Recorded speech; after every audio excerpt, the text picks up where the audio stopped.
So, eto na nga. Yung Wigo ko nagkaroon ng check engine. What? Siyempre, pinascan ko muna para malaman ko kung ano ba talaga ang problema. Tapos may lalabas na error code.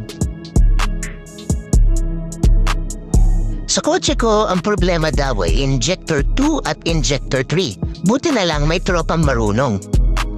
Marito mo yan? Eto pa. Putol yung mga wire. Kaya ang ginawa namin, pinagdudugtong namin ang mga wire. Tas binalot ulit.